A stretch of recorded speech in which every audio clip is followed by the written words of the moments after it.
میں آج اس عظیم السلطنت عظیم سلطان مخدوم جہانگیر اشرف سمنانی رضی اللہ تعالیٰ عنہ کے قدموں سے وابستہ ہو کر عرض کروں گا 708 ہجری یعنی 8ویں صدی ہجری چل رہی تھی، اب یہ 15ویں صدی ہے، 8ویں صدی ہجری میں سمنان ایک علاقہ ہے ایران کا۔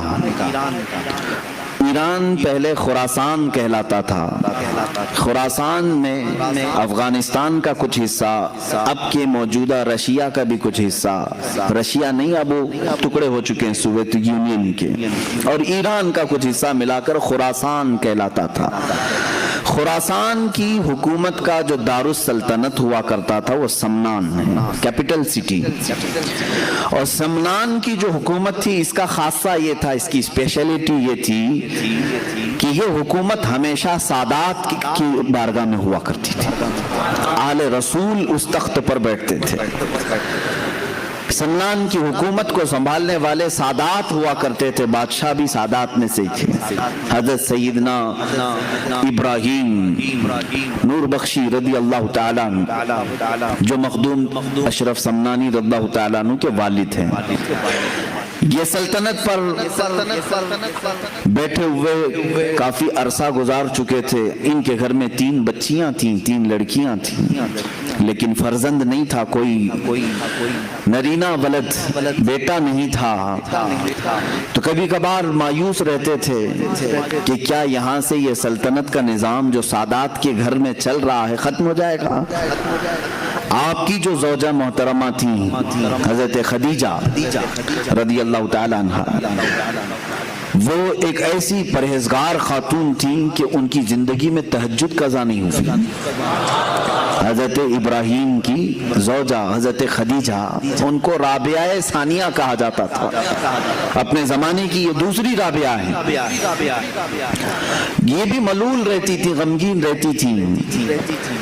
3 لڑکیاں ہونے کے بعد تقریباً 8 سال کا عرصہ گزر چکا تھا۔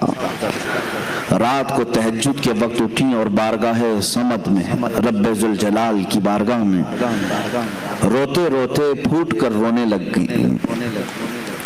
دعا کرتے کرتے رو پڑی اس طرح سے کہ اے رب ذوالجلال، تیرے دربار میں آج ہاتھ پھیلائی ہوں، میرے گھر کوئی اب وارث نہیں۔ اور یہ پڑھنے لگی ربی لا تذرنی فردا وانت خیر الوارثین، ایک نبی کی دعا ہے۔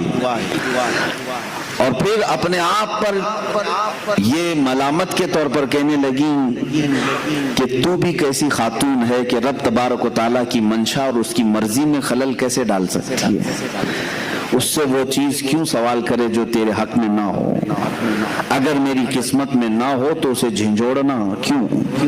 اخیر میں یہ کہتے ہوئے سو گئیں کہ اے مولا، تیری منشا اور تیری رضا پر میں مکمل راضی ہوں۔ رات کو سوئیں تو خواب میں انہی کے سلسلے کے ایک بزرگ نے احمد یسوعی رضی اللہ تعالیٰ عنہ تشریف لائے اور کہا اے میری بیٹی گھبراتی کیوں؟ اللہ تبارک و تعالیٰ نے مجھے بھیجا ہے تجھے بشارت دینے کے لیے کہ تیری گود میں عنقریب ایک مہتاب ولایت چمکے گا، ولایت کا چاند چمکے گا، اور ایک نہیں اللہ تجھے 2 عطا فرمائے گا۔ وہ صبح اٹھی تو اپنے شوہر کو خواب بیان کرنے لگی، میں نے ایک بزرگ کو خواب میں دیکھا، سلسلے کے بزرگ تھے، انہوں نے اس طرح کی بشارت دی۔ حضرت ابراہیم رحمت اللہ تعالیٰ علیہ فرمانے لگے ہماری عمر کافی ہو چکی ہے، اولاد کا کوئی اس طرح سے سلسلہ نظر نہیں آتا۔ بہرحال شام کا وقت تھا، یہ عالی شان محل ہے سلطان کا، سمنان کی بادشاہت کا محل ہے جس میں بادشاہ اور ملکہ دونوں اپنے محل کے خصوصی حجرے میں ہیں۔ اچانک دیکھا حجرے کے کمرے کے باہر ایک مجذوب بزرگ، ان کا نام بھی ابراہیم تھا، وہ تشریف لائے ہیں۔ انہیں سارا علاقہ جانتا تھا یہ مجذوب ولی ہیں، یہ پل میں ادھر ہوتے ہیں، پل میں ادھر ہوتے ہیں، کہیں غائب ہو جاتے ہیں۔ آپ نے اچانک حضرت ابراہیم کو دیکھا تو سلطان ابراہیم چونک گئے. کہا میرے محل میں آنے کے لیے سپاہی پہرے دار ہوتے ہیں, وزیر کھڑے ہوتے ہیں, آپ تشریف لائے.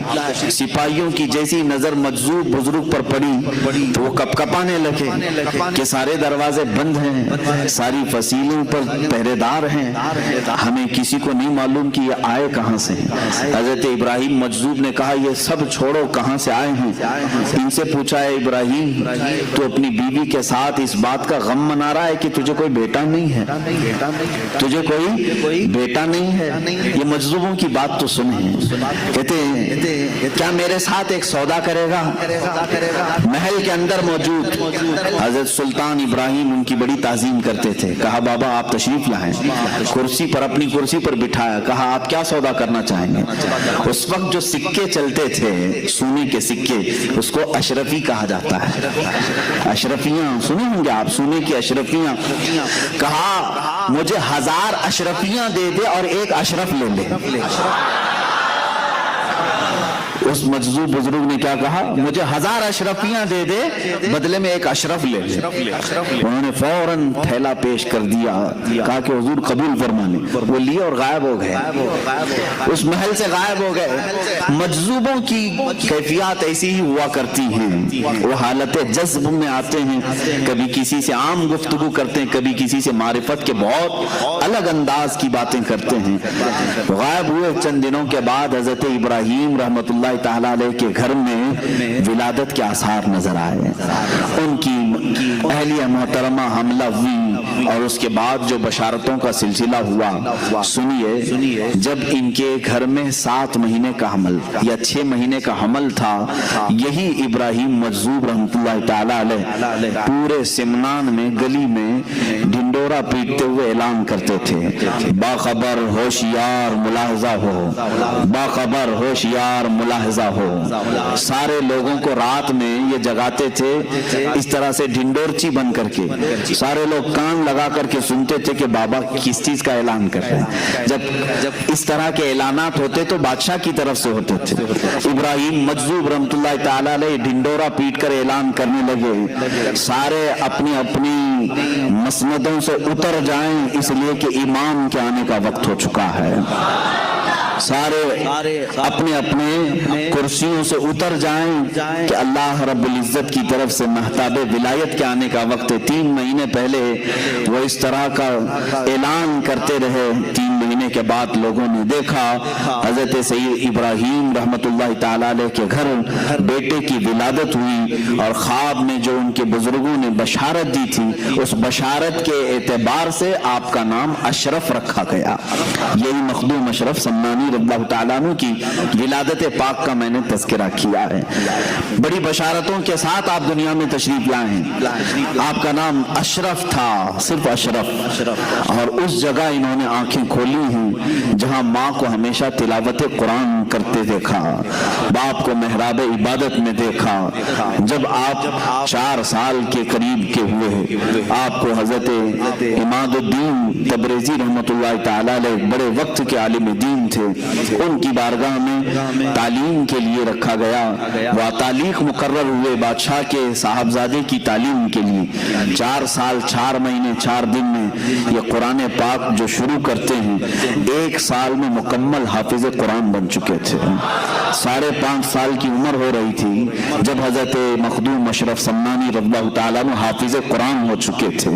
7 سال کی عمر تھی اس وقت. پوری دنیا میں جو مشہور قراتیں ہیں 7 قراتوں سے قرآن پڑھا جاتا ہے جس کو قرات سبا کہتے ہیں. عام لوگ اب وہ سمجھ بھی نہیں پائیں گے کہ قرات سبا ہے کیا چیز, اس لیے کہ یہ علم اٹھتا جا رہا ہے. 7 قراتوں کے جاننے والے اب علماء بھی کم ہو گئے ہیں. یعنی قرآن 7 طریقوں پر نازل ہوا ہے. 7 قراء امام ہیں قرآن کے اور ان کے راوی ہیں پوری دنیا میں. ہم جو قرات آج پڑھ رہے ہیں ہندوستان میں یہ قرات امام عاصم کوفی رضی اللہ تعالیٰ عنہ کی ہے. ہمارے امام قرات میں کون ہے؟ امام عاصم کوفی ہیں. ان سے روایت کیا ہے ان کے شاگرد نے حضرت امام حفص رحمت اللہ تعالیٰ علیہ. جو آج ہم قرات پڑھ رہے ہیں قرآن کو الحمدللہ رب العالمین الرحمن الرحیم مالک یوم الدین, یہ جو طریقہ ہے، یہ قرأت امام عاصم کوفی کا ہے۔ اس طرح 7 امام ہیں قرآن پاک کی قرأت کے، اس کو عام آدمی نہیں سمجھ سکے گا، اسے مکمل عالم دین بننا ہوگا، لغت عربی کی جانکاری پوری حاصل کرنی ہوگی، گرامر پورے سیکھنے پڑیں گے، الف کب آتا ہے، زبر کب آتا ہے، زیر کب آتا ہے، پیش کب آتا ہے، کن 2 حرفوں کو ملایا جاتا ہے، کس کو سائلنٹ کیا جاتا ہے، یہ پورے گرامر سیکھنے کے بعد یہ قرأتوں کا علم حاصل کر سکتے ہیں۔ قربان جاؤ مخدوم جہانگیر سمنانی رضی اللہ تعالیٰ عنہ کی عمر پاک 7 سال کی ہے اور 7 قرأتوں کے ساتھ آپ حافظ قرآن ہو چکے تھے۔